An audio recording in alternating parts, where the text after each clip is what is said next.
નમસ્કાર વિદ્યાર્થી મિત્રો, પાઠ નંબર 13 એટલે કે એમાઇન સંયોજનોમાં અગાઉ આપણે રાસાયણિક ગુણધર્મોનો અભ્યાસ કરતા હતા. અહીંયા એમાઇન સંયોજનોના 7 જેટલા રાસાયણિક ગુણધર્મો આપણે ભણવાના છે. એમાંથી પ્રથમ રાસાયણિક ગુણધર્મ હતો એમાઇન સંયોજનોમાં જોવા મળતું બેઝિક લક્ષણ, અને એમાં પણ આપણે એક મુદ્દાની ચર્ચા કરેલી છે.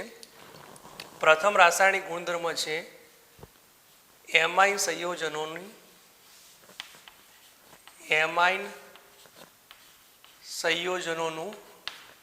અથવા એમાઇન સંયોજનોની બેઝિકતા.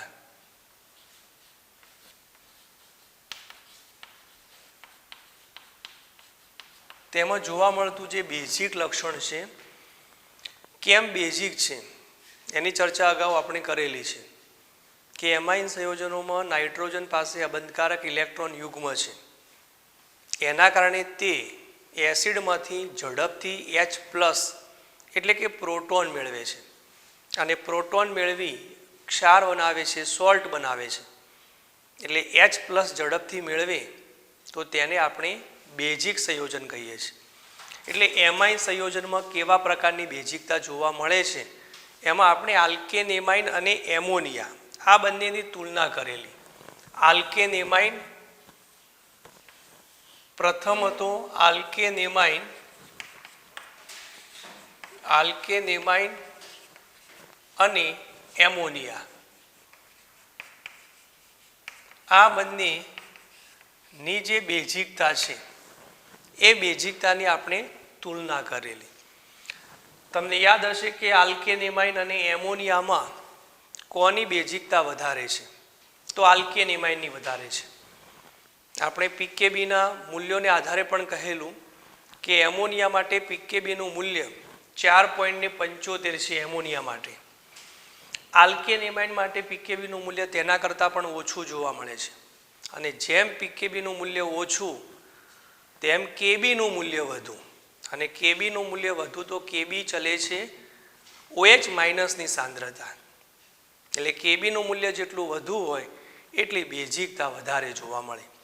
એટલે અહીંયા એમોનિયા કરતાં આલ્કેન એમાઇનમાં કેબીનું મૂલ્ય વધારે છે, પીકેબીનું મૂલ્ય ઓછું છે, અને એટલા માટે તેની બેઝિકતા એમોનિયા કરતાં વધારે છે. હવે તેના માટે આપણે જુદા જુદા કારણનો અભ્યાસ પણ કરેલો કે બેઝિકતાનો આધાર મુખ્ય 3 પરિબળો ઉપર છે. પ્રથમ પરિબળ હતું કે જેમાં સરળતાથી H+ મેળવી અને તેના કારણે જે ધન આયન બનાવે છે, કેટાયન બનાવે છે, તેની સ્થાયીતા છે, જેને આપણે +I અસર કહીએ છીએ પ્રેરક અસરના સંદર્ભમાં. બીજું પરિબળ છે અવકાશી અવરોધ, અને ત્રીજું પરિબળ છે દ્રાવક યોજન અસર.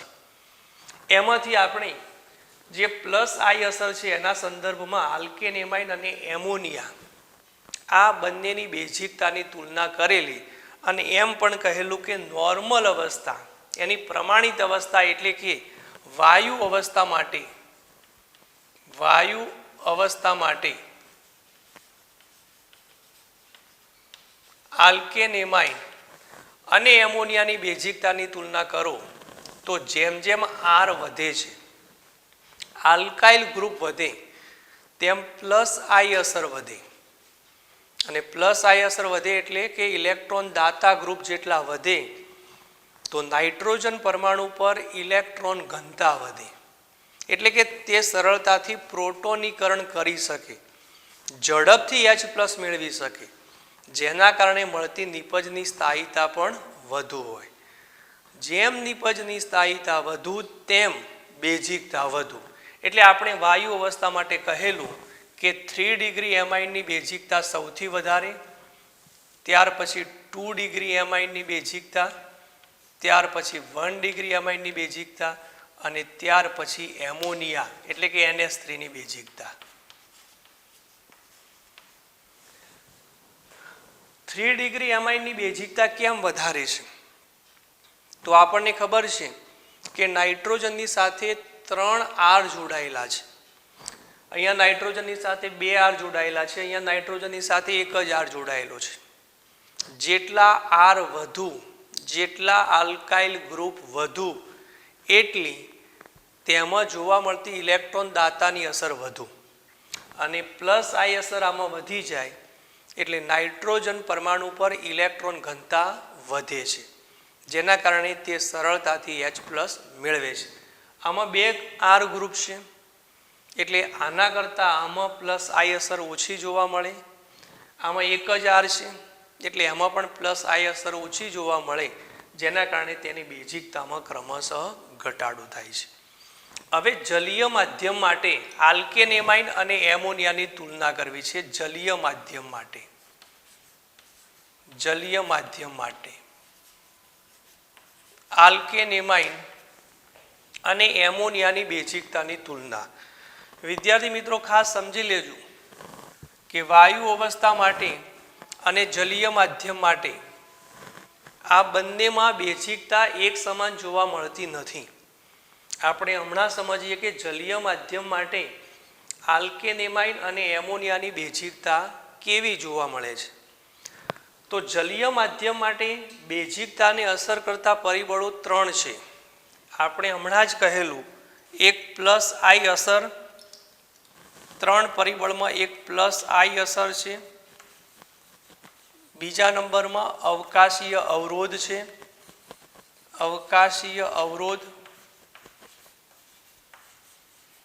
અને ત્રીજું પરિબળ છે દ્રાવક યોજન અસર,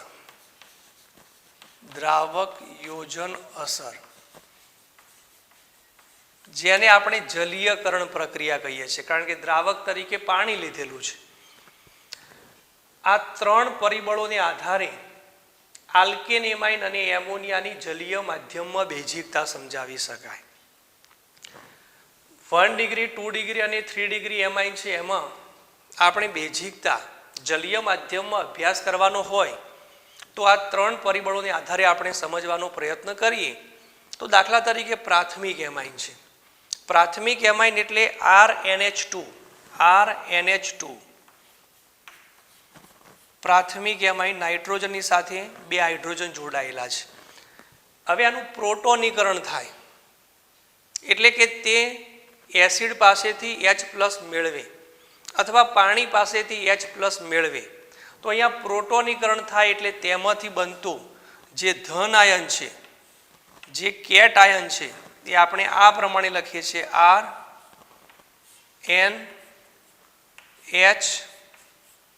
RNH અને H, RNH3+. બરાબર છે. એવી જ રીતે 2 ડિગ્રી એમાઇન છે તો આપણે લખીએ છીએ R2NH. R ની સાથે 2 R ની નાઇટ્રોજનની સાથે 2 R જોડાયેલા છે અને એક હાઇડ્રોજન જોડાયેલો છે, એક જ હાઇડ્રોજન. તો તેમાં પણ પ્રોટોનીકરણ થશે, R2NH+ બનશે. R2 એટલે અહીંયા આપણે લખીએ છીએ RNH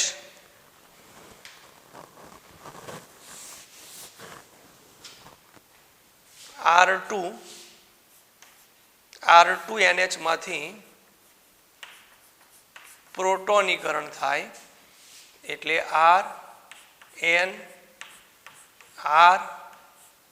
RNH અને H+ બને છે 2 ડિગ્રી એમાઇનમાં. અને 3 ડિગ્રી એમાઇનમાં R3N છે, R3N, અને તે પણ H+ એટલે કે પ્રોટોનીકરણ કરે એટલે RN, અહીંયા પણ R, અહીંયા પણ R, અને તેની સાથે H જોડાય અને પ્લસ. તો 1 ડિગ્રી, 2 ડિગ્રી અને 3 ડિગ્રી એમાઇનમાં બનેલા આપણે કેટ આયન લખેલા છે. હવે આ કેટ આયનમાં આ 3 પરિબળનો આપણે અભ્યાસ કરવો છે. અવકાશીય અવરોધ એક જ R છે, અહીંયા 2 R છે અને અહીંયા 3 R છે, એટલે અવકાશીય અવરોધ જેટલો વધુ એટલી સોલ્વેશન પ્રક્રિયા એટલે કે દ્રાવક યોજન અસર, પાણી સાથેની જોડાવાની ક્ષમતા તેમાં ઘટી જાય છે. જેટલો અવકાશીય અવરોધ વધે, ક્રમશઃ આ પ્રમાણે વધે છે, એટલે જેટલો અવકાશીય અવરોધ વધુ એટલી દ્રાવક યોજન અસર ઓછી, અને દ્રાવક યોજન અસર ઓછી તેમ બેઝિકતા પણ ઓછી. તો અહીંયા આપણે જોઈએ કે પાણી સાથે જોડાવાની ક્ષમતા કેવી રીતે છે. તો 1 ડિગ્રી એમાઇનમાં પાણી સાથે જોડાવાની ક્ષમતા આ પ્રમાણે, અહીંયા પાણીનો અણુ આવી શકે OH2, H2O, અહીંયા પણ પાણીનો અણુ આવી શકે H2O એટલે O અને H હાઇડ્રોજન બંધ બનાવે છે એટલે OH2. અહીંયા પણ પાણી આવી શકે OH2, એટલે અહીંયા પાણી સાથે જોડાવાની ક્ષમતા સૌથી વધારે છે. 2 ડિગ્રી એમાઇનમાં આપણે જોઈએ, અહીંયા બંને જગ્યાએ R છે એટલે અહીંયા જ જોડાશે OH2, અહીંયા પણ OH2.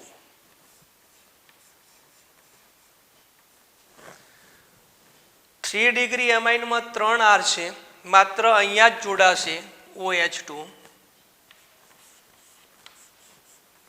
એટલે પાણી સાથે જોડાવાની ક્ષમતા દ્રાવક યોજન અસર ક્રમશઃ ઘટે છે. આમાં એક જ R છે, આમાં 2 R છે ને આમાં 3 R છે, એટલે આલ્કાઇલ ગ્રુપનું કદ મોટું હોય છે, એટલે અવકાશીય અવરોધ વધુ છે. જેટલો અવકાશીય અવરોધ વધુ એટલી દ્રાવક યોજન અસર ઓછી, અને એટલા માટે તેની બેઝિકતામાં ઘટાડો થાય છે. આમ જલીય માધ્યમમાં આપણે આલ્કેન એમાઇન અને એમોનિયાની બેઝિકતાની તુલના કરીએ તો સૌથી વધારે બેઝિકતા કોની જોવા મળે છે? 3 ડિગ્રીની નહીં. ખાસ વિદ્યાર્થી મિત્રો સમજવાનો પ્રયત્ન કરજો કે વાયુ અવસ્થામાં 3 degree greater than 2 degree greater than 1 degree greater than ammonia છે. જ્યારે જલીય માધ્યમમાં તે ક્રમ બદલાઈ જાય છે અને જલીય માધ્યમમાં બેઝિકતાનો ક્રમ શું થાય છે? 1 ડિગ્રી, ત્યાર પછી 2 ડિગ્રી, અને ત્યાર પછી 3 ડિગ્રી, અને ત્યાર પછી એમોનિયા આવે છે. એટલે ક્રમ આ પ્રમાણે થશે વિદ્યાર્થી મિત્રો: 1 degree amine, 2 degree amine, 3 degree amine, અને ત્યાર પછી એમોનિયા આવે છે. વાયુ અવસ્થા માટે આલ્કેન એમાઇનની જે બેઝિકતા છે એ બેઝિકતા આપણને આ પ્રમાણે જોવા મળે છે. આમ તો એમ કહેવાય છે કે આ જે બેઝિકતાનો ક્રમ છે એ નિયમિત જોવા મળતો નથી, કારણ કે વિસ્થાપિત ગ્રુપ તરીકે કોણ છે એના પર આધાર રાખે છે. સામાન્ય રીતે આપણે R લખીએ તો જલીય માધ્યમમાં બેઝિકતાનો ક્રમ 1 degree greater than 2 degree greater than 3 degree greater than ammonia છે આલ્કેન એમાઇન માટે. પણ અહીંયા વિસ્થાપિત ગ્રુપ તરીકે કોણ છે એના ઉપર આધાર રાખે છે, એટલે તેમાં નિયમિતતા જોવા મળતી નથી. અહીંયા નિયમિતતા જોવા મળે છે કે જેમ જેમ આરમાં ઘટાડો થાય, અહીંયા એક પણ H નથી, 3 R છે, 2 R છે અને 1 H છે, 1 R છે અને 2 હાઇડ્રોજન છે, અહીંયા 3 હાઇડ્રોજન છે. એટલે કે જેમ હાઇડ્રોજનની સંખ્યા ઉમેરાતી જાય છે તેમ બેઝિકતામાં ઘટાડો થાય છે, અથવા જેમ Rની સંખ્યામાં ઘટાડો થાય છે તેમ બેઝિકતામાં ઘટાડો થાય છે. અહીંયા એવું નથી, કારણ કે અહીંયા જલીય માધ્યમમાં બેઝિકતાને અસર કરતા 3 પરિબળો છે, પ્લસ I અસર ઉપરાંત અવકાશી અવરોધ અને દ્રાવક યોજન અસર છે. જેમ દ્રાવક યોજન અસર ઓછી તેમ બેઝિકતા ઓછી, એટલે આમાં દ્રાવક યોજન અસર ઓછી છે, પાણી સાથે જોડાવાની ક્ષમતા ઓછી, માટે તેની બેઝિકતા ઓછી જોવા મળે છે. માટે ક્રમ થયો 1 degree greater than 2 degree greater than 3 degree greater ammonia. પણ અહીંયા આપણે કહ્યું કે વિસ્થાપિત ગ્રુપ કયું છે તેના પર આધાર રાખે છે. અહીંયા આપણે મિથાઇલની વાત કરીએ કે અહીંયા CH3, અહીંયા પણ CH3, અહીંયા પણ 3 CH3 છે, અને એના બદલે અહીંયા ઇથાઇલ ગ્રુપ હોય C2H5, C2H5, C2H5, તો આપણે સમજી શકીએ કે મિથાઇલ કરતાં ઇથાઇલનું કદ મોટું છે. બરાબર, જેમ જેમ કાર્બનની સંખ્યા ઉમેરાતી જાય છે તેમ તેમ કદ વધતું જાય છે, અને કદ વધે તેમ અવકાશી અવરોધ પણ વધે છે. મિથાઇલનું કદ નાનું છે, એના બદલે ઇથાઇલ લેવામાં આવે અહીંયા 3 મિથાઇલ હોય એના બદલે 3 ઇથાઇલ હોય તો અવકાશીય અવરોધને કારણે સોલ્વેશન અસર એટલે કે પાણી સાથે જોડાવાની ક્ષમતામાં ઘટાડો થાય છે. એટલે ત્રણેય જગ્યાએ મિથાઇલ હોય અને ત્રણેય જગ્યાએ ઇથાઇલ હોય તો કોનામાં બેઝિકતા વધારે છે? જ્યાં ટ્રાય મિથાઇલ એમાઇનની બેઝિકતા ટ્રાય ઇથાઇલ એમાઇનની બેઝિકતા કરતાં વધારે જોવા મળે. કારણ કે મિથાઇલ ગ્રુપ નાનું છે એટલે પાણી સાથે જોડાવાની ક્ષમતા ઇથાઇલ ગ્રુપ મોટું છે માટે પાણી સાથે જોડાવાની ક્ષમતા મિથાઇલ કરતાં ઓછી હોય અને એટલા માટે તેની બેઝિકતા જેમ દ્રાવક યોજન અસર ઓછી તેમ બેઝિકતા પણ ઓછી. એટલે ટ્રાય ઇથાઇલ એમાઇનની બેઝિકતા ટ્રાય મિથાઇલ એમાઇનની બેઝિકતા કરતાં ઓછી જોવા મળે છે. હવે આપણે જલીય માધ્યમમાં મિથાઇલ ગ્રુપ વિસ્થાપિત હોય અને ઇથાઇલ ગ્રુપ વિસ્થાપિત હોય તો પીકેબીના મૂલ્યોને આધારે તેની બેઝિકતા આપણને પ્રાયોગિક રીતે આપેલી છે અને તે પણ આપણે સમજવાનો પ્રયત્ન કરીએ કે વિસ્થાપિત ગ્રુપ મિથાઇલ છે અને વિસ્થાપિત ગ્રુપ ઇથાઇલ છે તો તેના માટે બેઝિકતા કેવી રીતે નક્કી થાય છે. મિથાઇલ અને ઇથાઇલ બંને વિસ્થાપિત ગ્રુપ હોય તો પ્રથમ આપણે જોઈએ મિથાઇલ વિસ્થાપિત એમાઇન. મિથાઇલ વિસ્થાપિત એમાઇન એટલે કે આર તરીકે મિથાઇલ ગ્રુપ છે તો પીકેબીના મૂલ્યોને આધારે અને પ્રાયોગિક રીતે જે નક્કી કરેલું છે તેના આધારે તેના મૂલ્યોનો આપણે અભ્યાસ કરીએ તો સૌ પ્રથમ 2 ડિગ્રી આવે છે એટલે 2 CH3 આવશે. CH3 twice NH 2 degree amine. ત્યાર પછી CH3 NH2 આવે છે. ત્યાર પછી CH3 થ્રાઇસ N આવે છે અને ત્યાર પછી આપણે લખીએ છીએ કે એમોનિયા છે. તો મિથાઇલ વિસ્થાપિત એમાઇન હોય તો તેમાં આપણે કહી શકીએ કે શરૂઆતમાં 2 ડિગ્રી છે, ત્યાર પછી 1 ડિગ્રી છે અને ત્યાર પછી 3 ડિગ્રી છે અને ત્યાર પછી એમોનિયા થશે. ત્યાર પછી એમોનિયા. એવી જ રીતે ઇથાઇલ વિસ્થાપિત એમાઇન હોય, ઇથાઇલ વિસ્થાપિત એમાઇન તો તેના માટે પણ પ્રાયોગિક રીતે નક્કી કરેલું છે કે સૌ પ્રથમ 2 ડિગ્રી આવે છે C2H5 ટ્વાઇસ NH. ત્યાર પછી 3 ડિગ્રી આવે છે C2H5 થ્રાઇસ નાઇટ્રોજન. ત્યાર પછી 1 ડિગ્રી આવે છે C2H5NH2 અને ત્યાર પછી એમોનિયા આવે છે. આમાં પણ એ જ પ્રમાણે છે, ત્યાર પછી એમોનિયા આવે છે. એટલે વિદ્યાર્થી મિત્રો તમને અહીંયા પ્રશ્ન થાય કે આમ તો ખરેખર જલીય માધ્યમમાં મિથાઇલ કે ઇથાઇલ વિસ્થાપિત એમાઇન હોય તો સૌ પ્રથમ 1 ડિગ્રી આવે, ત્યાર પછી 2 ડિગ્રી આવે, ત્યાર પછી 3 ડિગ્રી આવે અને ત્યાર પછી એમોનિયા આવે. કારણ કે અવકાશી અવરોધ વધુ તેમ બેઝિકતા ઓછી. પણ અહીંયા પીકેબીના મૂલ્યોને આધારે પ્રાયોગિક રીતે નક્કી કરેલું છે એટલે તમારે વિદ્યાર્થી મિત્રો ખાસ યાદ રાખવું પડશે કે મિથાઇલ વિસ્થાપિત એમાઇન હોય તો તેમાં સૌ પ્રથમ 1 ડિગ્રી નહીં 2 ડિગ્રી આવે છે. બંનેમાં 2 ડિગ્રી પહેલાં આવે છે. ત્યાર પછી મિથાઇલમાં 1 ડિગ્રી આવે છે, ત્યાર પછી 3 ડિગ્રી આવે છે અને ત્યાર પછી એમોનિયા આવે છે. જ્યારે 2 ડિગ્રી એમાઇન હોય એટલે ઇથાઇલ વિસ્થાપિત હોય તો 2 ડિગ્રી પછી 3 ડિગ્રી પછી 1 ડિગ્રી અને પછી એમોનિયા આવે છે. બંનેમાં 2 ડિગ્રી પ્રથમ છે, ત્યાર પછી અહીંયા 1 ડિગ્રી છે, અહીંયા 3 ડિગ્રી છે, અહીંયા 3 ડિગ્રી છે, અહીંયા 1 ડિગ્રી છે અને છેલ્લે એમોનિયા જોવા મળે છે. તો આ રીતે જલીય માધ્યમમાં આલ્કેન એમાઇન અને એમોનિયાની બેઝિકતાની તુલના કરી શકાય જે વાયુ અવસ્થા કરતાં આપણને જુદી જોવા મળે છે કારણ કે તેમાં અસર કરતા પરિબળો જુદા જુદા છે. એટલે અહીંયા આલ્કેન એમાઇન અને એમોનિયાની જે બેઝિકતા હતી એનો આપણે અભ્યાસ કર્યો. એવી જ રીતે આપણે જે બીજો મુદ્દો છે, બેઝિકતાની આપણે તુલના જ કરીએ છીએ, પણ હવે આલ્કેન એમાઇનને બદલે aryl amine, aliphatic amine, aryl amine અને એમોનિયાની બેઝિકતાની તુલના, અને એમોનિયાની બેઝિકતાની તુલના.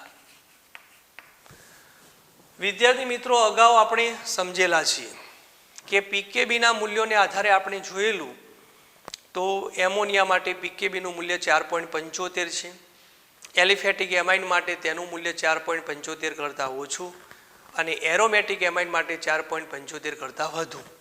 એટલે સૌથી વધારે બેઝિકતા એલિફેટિક એમાઇનની આવે છે, ત્યાર પછી એમોનિયાની આવે છે અને ત્યાર પછી એરોમેટિક એમાઇનની આવે છે.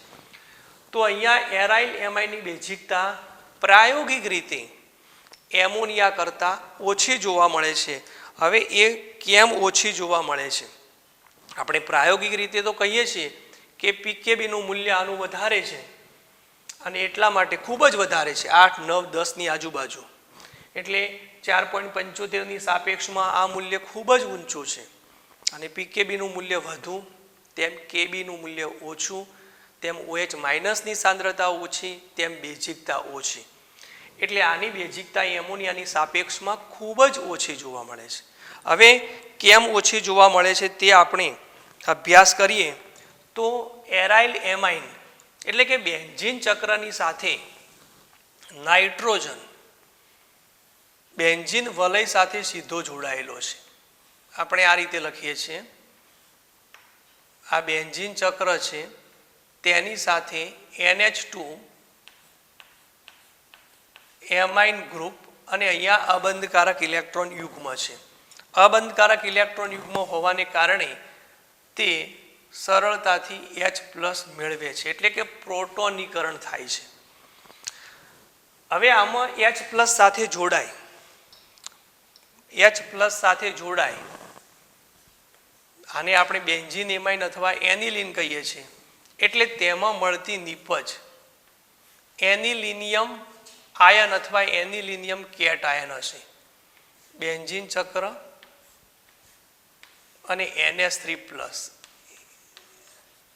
એનિલિનિયમ આયન, એનિલિનિયમ આયન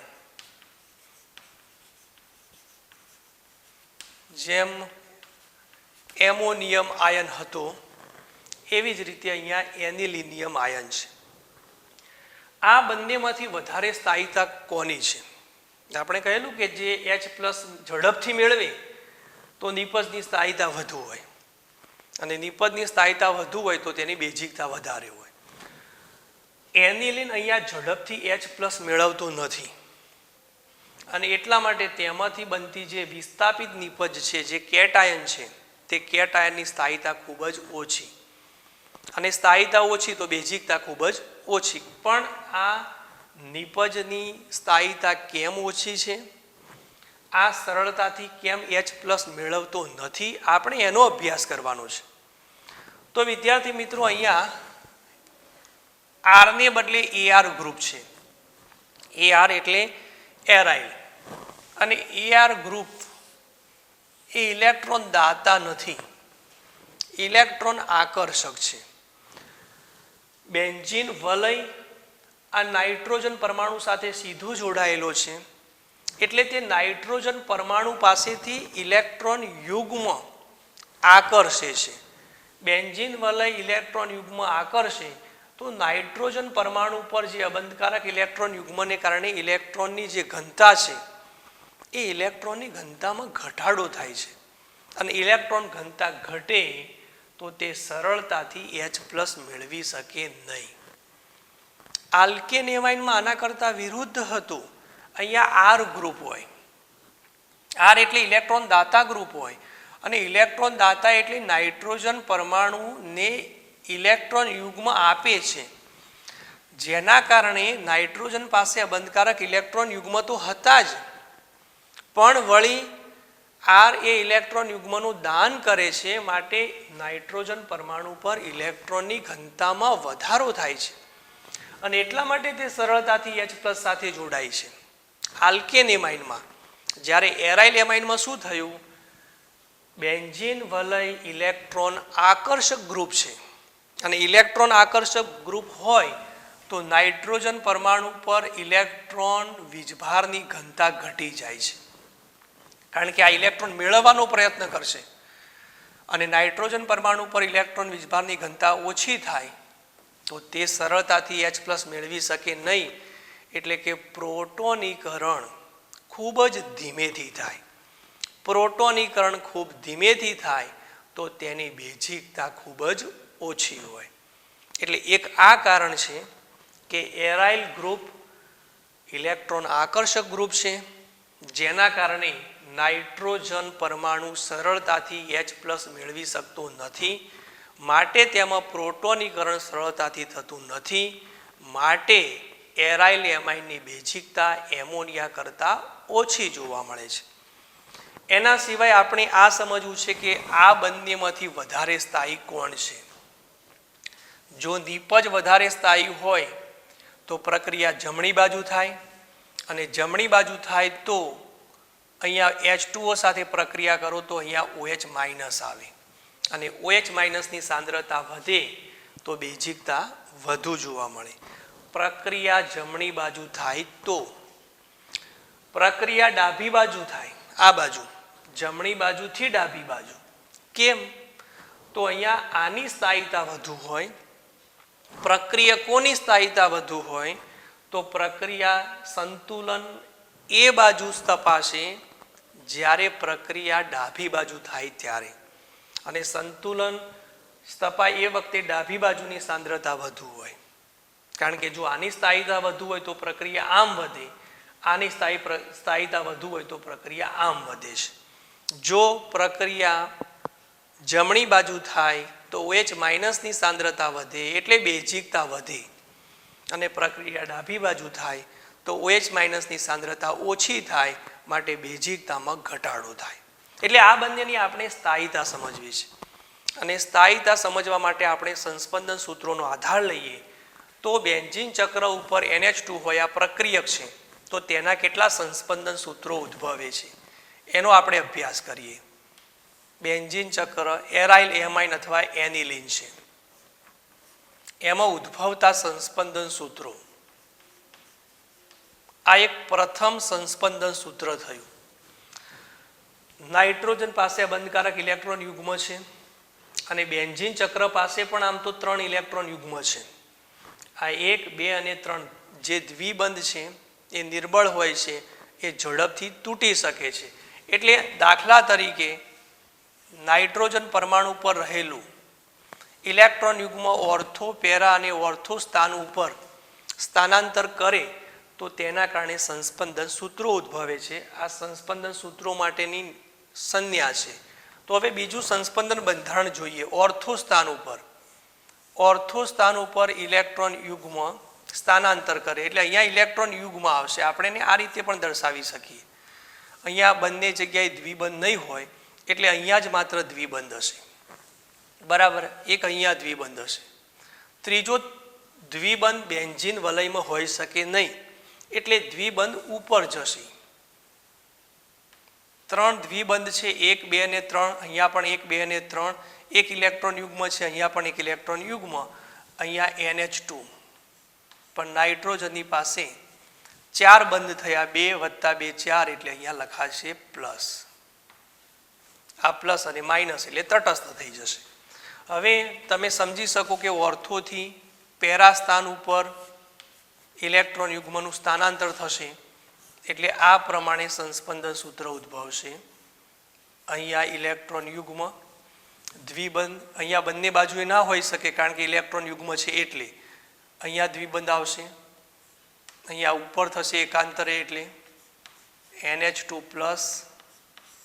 અહીંયા નથી દ્વિબંધ, અહીંયા બાજુમાં છે એટલે અહીંયા આવશે. આ ત્રીજું સંસ્પંદન બંધારણ થયું. ફરીથી પેરાથી ઓર્થો સ્થાન ઉપર આવે એટલે આ પ્રમાણે ફરીથી અહીંયા આપણને ઓર્થો સ્થાન ઉપર ઇલેક્ટ્રોન યુગ્મ છે એ જોવા મળશે. અહીંયા ઇલેક્ટ્રોન યુગ્મ છે, નજીકમાં દ્વિબંધ ના હોઈ શકે, એકાંતરે હોય એટલે અહીંયા NH2+. અહીંયા ના હોઈ શકે એટલે અહીંયા થશે દ્વિબંધ, એકાંતરે એટલે અહીંયા થશે. અને ફરીથી આ ઇલેક્ટ્રોન યુગ્મ ઓર્થો પેરા અને ઓર્થો સ્થાન ઉપર સ્થાનાંતર કર્યા પછી ફરીથી નાઇટ્રોજન પરમાણુ ઉપર જશે. એટલે વિદ્યાર્થી મિત્રો તમે ખાસ સમજી લેજો કે પ્રથમ આપણે જે સંસ્પંદન બંધારણ દોર્યું છે, આ જે સંસ્પંદન બંધારણ આપણે દોર્યું છે એવું જ હશે, પણ તેમાં રહેલા જે દ્વિબંધ છે તે બદલાઈ જશે. એટલે આ પ્રમાણે સંસ્પંદન બંધારણ જોવા મળશે. અહીંયા NH2 ઇલેક્ટ્રોન યુગ્મ, પણ દ્વિબંધ અહીંયા બદલાઈ જશે, આ પ્રમાણે થશે. તો અહીંયા વિદ્યાર્થી મિત્રો તમે જોઈ શકો છો કે એરાઇલ એમાઇન એટલે કે એનિલિનમાં 5 જેટલા સંસ્પંદન બંધારણ દોરી શકાય છે. જેટલા સંસ્પંદન બંધારણ વધુ એટલી સ્થાયીતા વધુ હોય છે. તો અહીંયા આપણે NH3+ માં જોઈએ, નિપજમાં જોઈએ તો નિપજમાં કેટલા સંસ્પંદન બંધારણ ઉદ્ભવે છે. બેન્ઝીન ચક્ર પર NH3+ એટલે નાઇટ્રોજન પરમાણુ પર ઇલેક્ટ્રોન યુગ્મ નથી, બરાબર ને? નાઇટ્રોજન પરમાણુ પર ઇલેક્ટ્રોન યુગ્મ નથી એટલે તેનું સ્થાનાંતર ઓર્થો પેરા કે ઓર્થો સ્થાન ઉપર થવાનું નથી. માત્ર ને માત્ર આમાં રહેલા દ્વિબંધ બદલાઈ જાય. એટલે બીજું સંસ્પંદન સૂત્ર ઉદ્ભવશે આ પ્રમાણે. અહીંયા NH3+ દ્વિબંધ બદલાય એટલે આ પ્રમાણે થશે. તો વિદ્યાર્થી મિત્રો હવે આમાંથી ત્રીજું સંસ્પંદન બંધારણ દોરી શકાય નહીં. તો આના આધારે શું કહી શકાય? પ્રક્રિયકો એટલે કે એરાઇલ એમાઇનમાં 5 જેટલા સંસ્પંદન બંધારણ જોવા મળે છે, જ્યારે નિપજ એટલે કે એનિલિનિયમ આયનમાં 2 જ જેટલા સંસ્પંદન બંધારણ જોવા મળે છે. જેટલા સંસ્પંદન બંધારણ વધુ તેટલી સ્થાયીતા વધુ. એટલે અહીંયા પ્રક્રિયકોની સ્થાયીતા નિપજોની સ્થાયીતા કરતાં વધુ છે. અને પ્રક્રિયકોની સ્થાયીતા વધુ હોય તો પ્રક્રિયા કઈ બાજુ આગળ વધે? જમણી બાજુથી ડાબી બાજુ. સંતુલન એ બાજુ થશે કે પ્રક્રિયા ડાબી બાજુથી જમણી બાજુ ને બદલે જમણી બાજુથી ડાબી બાજુ જશે. અને એટલે પ્રક્રિયકોની સાંદ્રતા વધે અને નિપજોની સાંદ્રતા ઘટે. અહીંયા H2O લો તો અહીંયા OH- આવે છે. પ્રક્રિયા આમ આગળ વધે છે પુરોગામીને બદલે પ્રતિગામી દિશામાં, જેના કારણે OH- ની સાંદ્રતામાં ઘટાડો થાય છે. માટે તેની બેઝિકતા ખૂબ જ ઓછી હોય છે. એટલે એરાઇલ એમાઇનની બેઝિકતા એમોનિયા કરતાં ખૂબ જ ઓછી હોય છે, કારણ કે તેમાં પીકેબીના મૂલ્યોને આધારે પણ આપણે જોયું હતું કે આમાં પીકેબીનું મૂલ્ય ખૂબ જ વધારે છે, 8, 9 અને 10ની આજુબાજુ. અહીંયા એમોનિયા માટે 4.75 છે. માટે એરાઇલ એમાઇનની બેઝિકતા એમોનિયા કરતાં ખૂબ જ ઓછી હોય છે.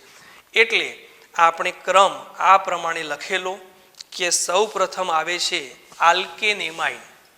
આલ્કેન એમાઇન તેની બેઝિકતા વધુ છે. ત્યાર પછી આવે છે એમોનિયા અને ત્યાર પછી આવે છે એરાઇલ એમાઇન. આ બેઝિકતાનો ક્રમ છે. એરાઇલ એમાઇનની બેઝિકતાનું મૂલ્ય ખૂબ જ ઓછું જોવા મળે છે અને આલ્કેન એમાઇનની બેઝિકતા એમોનિયા કરતાં વધારે જોવા મળે છે. તો અહીંયા આપણે RNH2, NH3 અને ArNH2 આ ત્રણેની બેઝિકતાની આપણે તુલના કરી શકીએ. એક વિદ્યાર્થી મિત્રો પરીક્ષા માટે એક બહુ જ અગત્યનો પ્રશ્ન છે કે અહીંયા બેન્ઝીન ચક્ર પર NH2 છે, એરાઇલ એમાઇન. એ બેન્ઝીન વલય ઉપર બહારથી કોઈ ગ્રુપ એટલે કે ક્રિયાશીલ સમૂહ જોડાય તો તેના કારણે બેઝિકતા ઉપર શું અસર થશે? અને એ ગ્રુપ બહારથી જોડાતું ગ્રુપ એ 2 પ્રકારનું છે. કાં તો ઇલેક્ટ્રોન દાતા ગ્રુપ હોય, કાં તો ઇલેક્ટ્રોન આકર્ષક ગ્રુપ હોય. દાખલા તરીકે ઇલેક્ટ્રોન દાતા ગ્રુપ જોડાય, ઇલેક્ટ્રોન દાતા ગ્રુપ, તો શું અસર થશે? ઇલેક્ટ્રોન દાતા સમૂહ. બેન્ઝીન વલય પર ઇલેક્ટ્રોન દાતા સમૂહ જોડાય. ઇલેક્ટ્રોન દાતા સમૂહ એટલે OCS3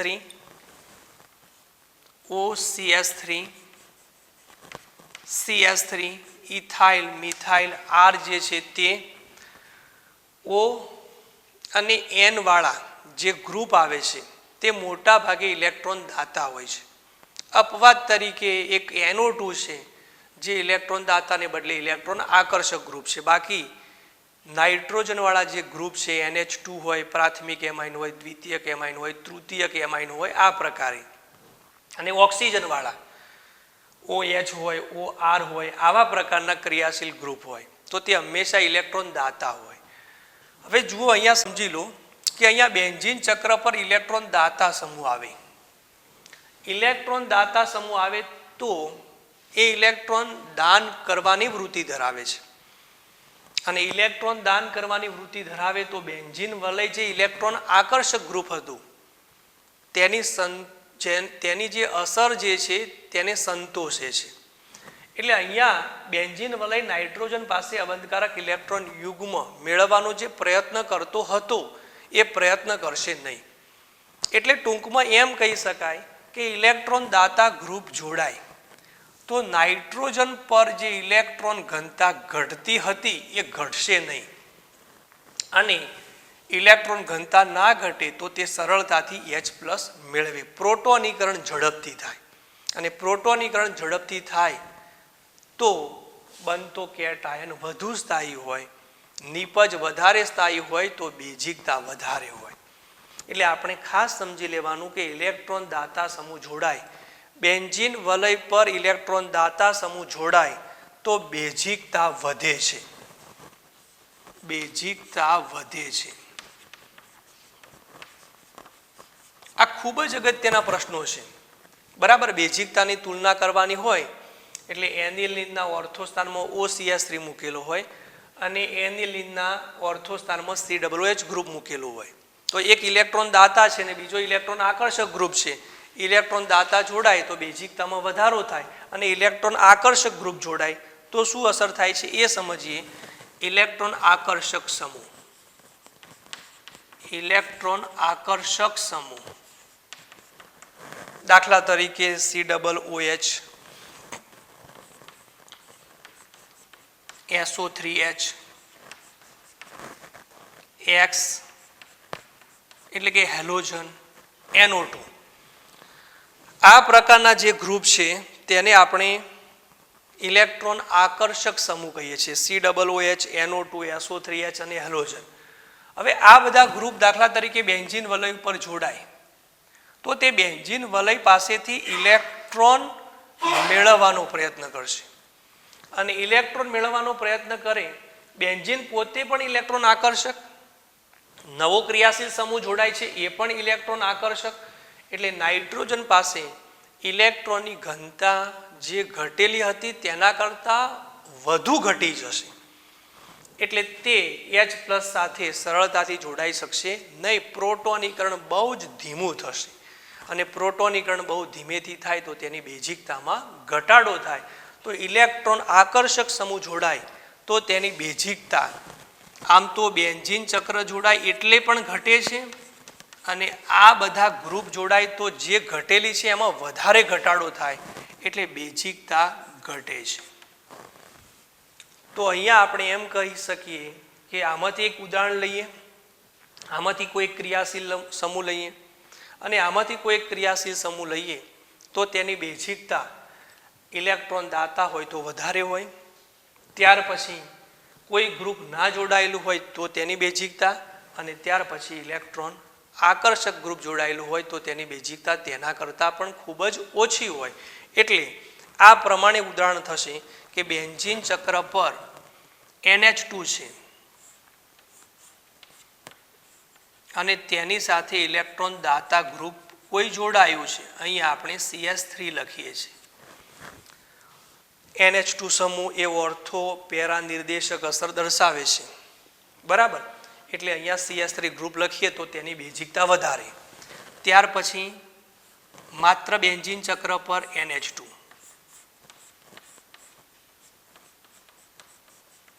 અને ત્યાર પછી બેન્ઝીન ચક્ર પર NH2 અને ઇલેક્ટ્રોન આકર્ષક સમૂહ, દાખલા તરીકે હેલોજન એટલે ક્લોરીન.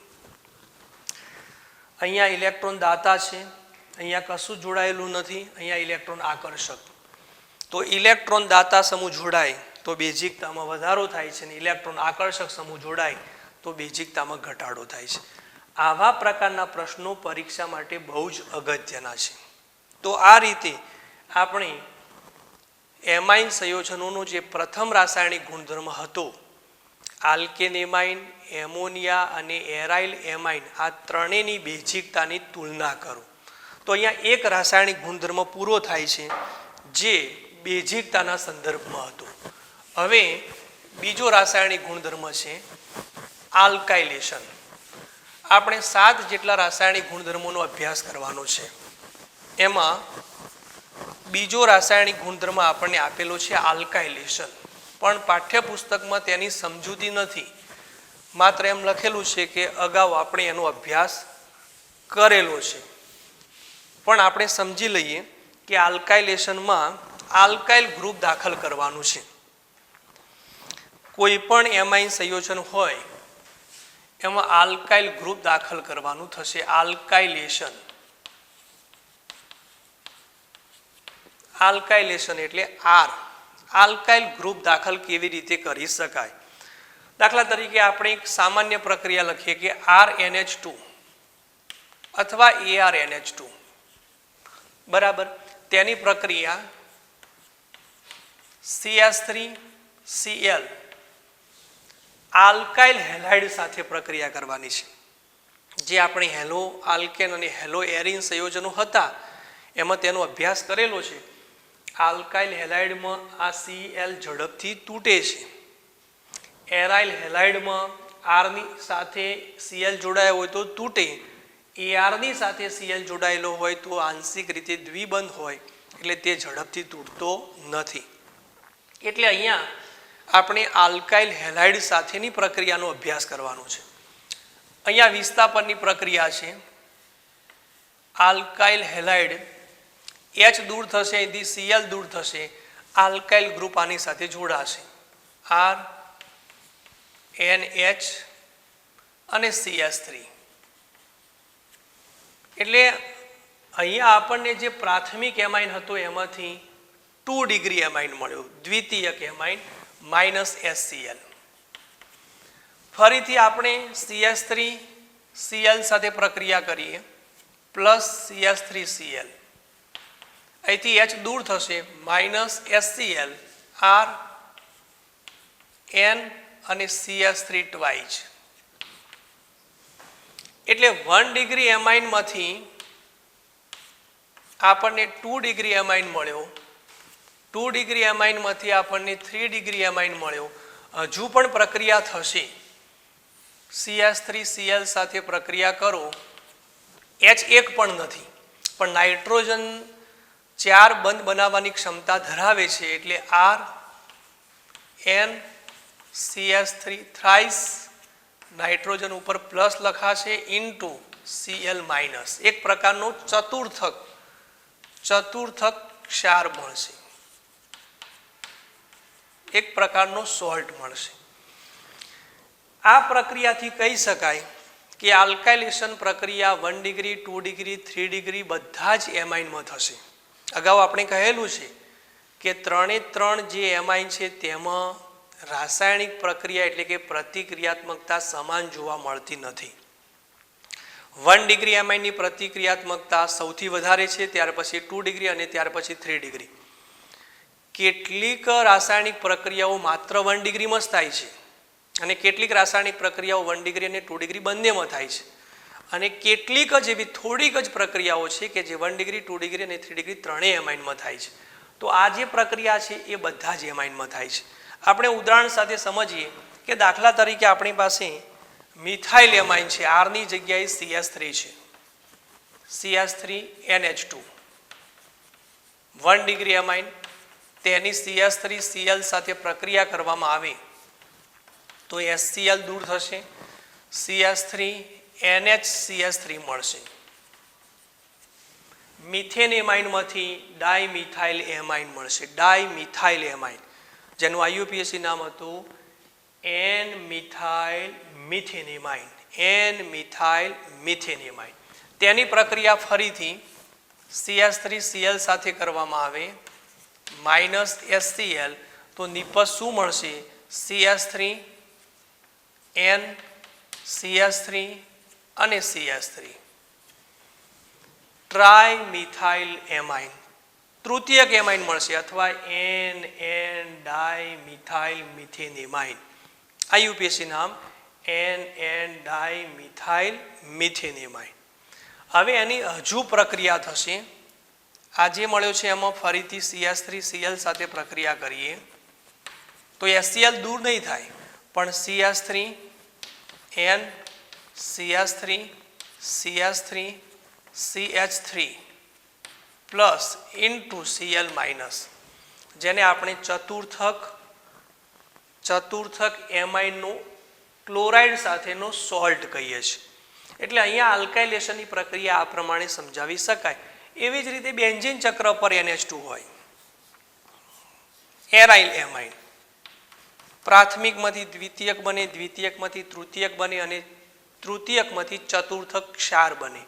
તો અહીંયા બેન્ઝીન એમાઇન છે, તેની પ્રક્રિયા CH3Cl વડે કરવામાં આવે. હમણાં આપણે કહ્યું છે આલ્કાઇલ હેલાઇડ સાથે, એરાઇલ હેલાઇડ સાથે નહીં, કારણ કે એરાઇલ હેલાઇડમાં કેન્દ્રાનુરાગી વિસ્થાપન પ્રક્રિયાઓ ખૂબ જ ઓછા પ્રમાણમાં સંભવ છે, કારણ કે એમાં બેન્ઝીન ચક્ર સાથે Cl એટલે કે હેલોજન જોડાયેલો હોય તો તે ઝડપથી તોડી શકાતો નથી. તો અહીંયા નિપજ મળશે માઇનસ HCl, બેન્ઝીન ચક્ર NHCH3. હાઇડ્રોજન દૂર થાય છે અને આલ્કાઇલ સમૂહ દાખલ થાય છે. આનું નામ શું થશે? આ બેન્ઝીન એમાઇન છે, N ની સાથે મિથાઇલ જોડાયેલો છે, N methyl benzene amine, N methyl benzene amine. આગળ તમે પ્રક્રિયા કરો તો H દૂર થશે અને બીજો CH3 દાખલ થશે, N ડાયમિથાઇલ બેન્ઝીન એમાઇન. ફરીથી તમે પ્રક્રિયા કરો તો ચતુર્થક એમાઇનનો ક્ષાર મળશે. તો આ રીતે આલ્કાઇલેશનની પ્રક્રિયા 3 1 ડિગ્રી 2 ડિગ્રી 3 ડિગ્રી એલિફેટિક અને એરોમેટિક બંને એમાઇનમાં જોવા મળે છે. 1 ડિગ્રીમાંથી 2 ડિગ્રી, 2 ડિગ્રીમાંથી 3 ડિગ્રી અને 3 ડિગ્રીમાંથી ચતુર્થક એમાઇનનો ક્ષાર મળે છે. તો આ ત્રીજા નંબરનો રાસાયણિક ગુણધર્મ આપણે સમજાવી શકીએ. બીજા નંબરનો આલ્કાઇલેશન ગુણધર્મ સમજાવી શકીએ. ત્રીજો ગુણધર્મ છે એસાઇલેશન.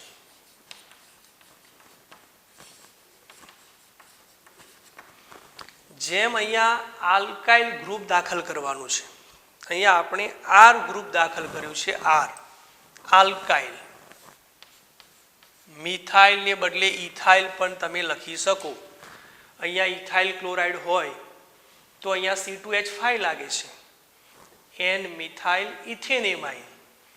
ફરીથી તમે C2H5Cl સાથે પ્રક્રિયા કરો તો બંને જગ્યાએ C2H5 લાગે છે, તો N ethyl N methyl ethanamine.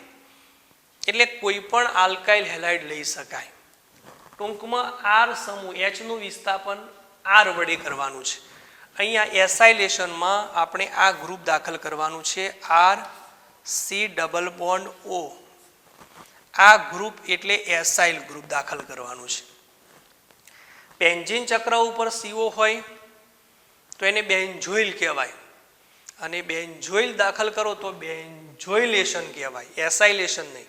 અહીંયા આપણે R એટલે મિથાઇલ ઇથાઇલ તમે મૂકી શકો, CH3CO બરાબર, અથવા C2H5CO, અને એ પ્રક્રિયાને આપણે શું કહીશું? એસાઇલેશનની પ્રક્રિયા.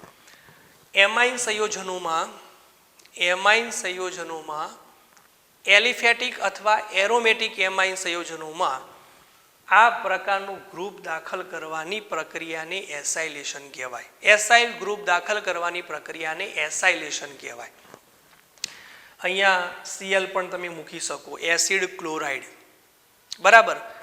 પછી તમે એસિડ એનહાઇડ્રાઇડ પણ મૂકી શકો, RCONH2 પણ મૂકી શકો, એમાઇડ, જે કેન્દ્રાનુરાગી વિસ્થાપન પ્રક્રિયાઓ છે અને એમાં આ પ્રકારના જે પ્રક્રિયક છે એ બધા જ પ્રક્રિયકમાં એસાઇલેશનની પ્રક્રિયા સંભવી શકે. એસિડ ક્લોરાઇડ પણ હોઈ શકે, ત્યાર પછી એસિડ એનહાઇડ્રાઇડ પણ હોઈ શકે, અને આપણે કહ્યું કે એસ્ટર સંયોજન પણ હોઈ શકે. આપણે અહીંયા એસાઇલેશન પ્રક્રિયામાં એટલું યાદ રાખવાનું છે કે આ પ્રક્રિયામાં જે દ્રાવક છે તે પિરિડીન બેઝ લેવાનો છે. એનું પણ કારણ આપણે સમજીએ. સૌ પ્રથમ દાખલા તરીકે આપણે એક આ ઉદાહરણ છે કે CH3NH2 મિથેનેમાઇન છે, અને મિથેનેમાઇનની પ્રક્રિયા એસિટાઇલ ક્લોરાઇડની હાજરીમાં કરવામાં આવે. CH3 double bond O carbonyl સમૂહ છે.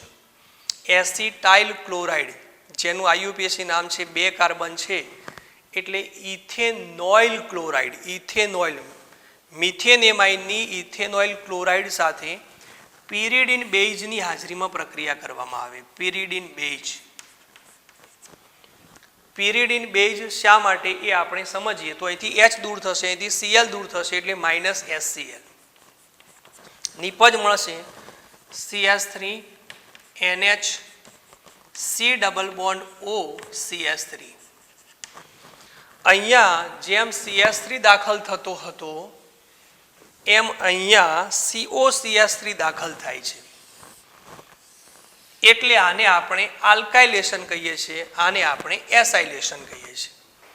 આનું નામ શું થશે તો એન મિથાઇલ, નાઇટ્રોજનની સાથે મિથાઇલ જોડાયેલો છે એટલે એન મિથાઇલ 2 કાર્બન ધરાવતો એમાઇડ છે, એટલે N methyl ethanamide, N methyl ઇથેનેમાઇડ,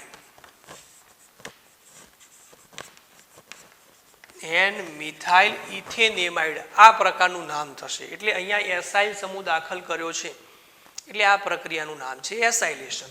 તમે વિદ્યાર્થી મિત્રો અહીંયા જોયું કે અહીંથી H દૂર થાય છે, અહીંથી Cl દૂર થાય છે. પિરિડીન બેઝ શા માટે લેવામાં આવે છે દ્રાવક તરીકે? તો એમ કહેવાય છે કે આ પ્રક્રિયામાં જે HCl મળે છે તે HCl પિરિડીન બેઝ સરળતાથી દૂર કરે છે.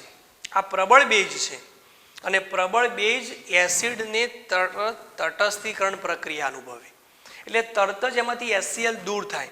જેમ HCl દૂર થાય, જમણી બાજુ HCl છે એને તમે દૂર કરો એટલે સંતુલન ખોરવાઈ જાય, અને સંતુલન ખોરવાય એટલે પ્રક્રિયા ફરીથી જમણી બાજુ આગળ વધે, અને પ્રક્રિયા જમણી બાજુ આગળ વધે એનો મતલબ કે નિપજોનું પ્રમાણ વધે. અને એટલા માટે આમાં પિરિડીન જેવો પ્રબળ બેઝ લેવામાં આવે, સરળતાથી HCl દૂર કરે ઝડપથી, એટલે પ્રક્રિયા હંમેશા જમણી બાજુ આગળ વધે, જેના કારણે નિપજોનું પ્રમાણ વધે. હવે આ જ પ્રક્રિયા આપણે બેન્ઝીન ચક્રમાં પણ સમજવાનો પ્રયત્ન કરીએ તો પ્રક્રિયામાં એસાઇલેશન પ્રક્રિયા કેવી રીતે થાય છે. બેન્ઝીન ચક્રમાં આપણે કહ્યું કે પ્રાથમિક અને દ્વિતીયક, એરોમેટિક અને એલિફેટિક બંને એમાઇનમાં આ પ્રક્રિયા જોવા મળે છે, પણ તૃતીયક એમાઇનમાં આ પ્રક્રિયા જોવા મળતી નથી. આપણે જોઈએ કે બેન્ઝીન ચક્ર પર NH2 હોય, બેન્ઝીન ચક્ર પર NH2 અને તેની એસાઇલેશન પ્રક્રિયા જોઈએ, પ્લસ CH3COCl એસિટાઇલ ક્લોરાઇડ અથવા ઇથેનોઇલ ક્લોરાઇડ પિરિડીન બેઝની હાજરીમાં પ્રક્રિયા થશે. અહીંથી H, અહીંથી Cl -HCl, તો બેન્ઝીન ચક્ર પર નિપજ મળશે NHCOCH3. આનું નામ શું થશે તો અહીંયા 2 કાર્બન ધરાવતો એમાઇડ છે, નાઇટ્રોજનની સાથે ફિનાઇલ જોડાયું છે, તો નામ થશે N-ફિનાઇલ ઇથેનેમાઇડ, N-ફિનાઇલ ઇથેનેમાઇડ. 2 કાર્બન ધરાવતો એમાઇડ છે એટલે N-ફિનાઇલ ઇથેનેમાઇડ, જેનું બીજું નામ છે એસિટેનિલાઇડ. એસિટેનિલાઇડ આ જે નિપજ છે તે પરિવર્તનમાં ઘણીવાર આવે છે. એમાઇન સંયોજનની જે બનાવટ છે એમાંથી કોઈ પણ એક પદાર્થ મૂકે, વિદ્યાર્થી મિત્રો ખાસ સમજવાનો પ્રયત્ન કરો કે એમાઇન સંયોજનો બનાવવા માટેની જે પદ્ધતિઓ છે એનો અભ્યાસ આપણે અગાઉ કર્યો છે. દાખલા તરીકે નાઇટ્રોબેન્ઝીન મૂકે તો નાઇટ્રોબેન્ઝીનમાંથી બનાવો એસિટેનિલાઇડ. તો નાઇટ્રોબેન્ઝીનનું પહેલાં રિડક્શન કરો એટલે એનિલિન મળે, બેન્ઝીનેમાઇન મળે અને બેન્ઝીનેમાઇનનું એસાઇલેશન કરો એટલે તેમાંથી એસિટેનિલાઇડ મળે, એન ફિનાઇલ ઇથેનેમાઇડ. હવે આપણે કોઈ એક પ્રાથમિક એમાઇનને બદલે કોઈ દ્વિતીયક એમાઇન લેવામાં આવે તો પણ પ્રક્રિયા સંભવ છે. દાખલા તરીકે આપણે જોઈએ C2H5 NHC2H5 આ 2 ડિગ્રી એમાઇન છે. શું નામ થશે? ડાઇઇથાઇલ એમાઇન. સામાન્ય નામ, IUPAC નામ N-ઇથાઇલ ઇથેનેમાઇન, N-ઇથાઇલ ઇથેનેમાઇન. અને તેની પ્રક્રિયા એસિટાઇલ ક્લોરાઇડ વડે કરવામાં આવે CH3COCl વડે પિરિડીન બેઝની હાજરીમાં. પિરિડીન બેઝની હાજરીમાં અહીંથી H દૂર થશે નાઇટ્રોજન પાસેથી, અહીંથી Cl માઇનસ HCl, નિપજ મળશે C2H5 N, અહીંયા C2H5, અહીંયા C ડબલ બોન્ડ OCH3. તો નામ શું થશે એનું? NN ડાઇઇથાઇલ, NN ડાઇઇથાઇલ.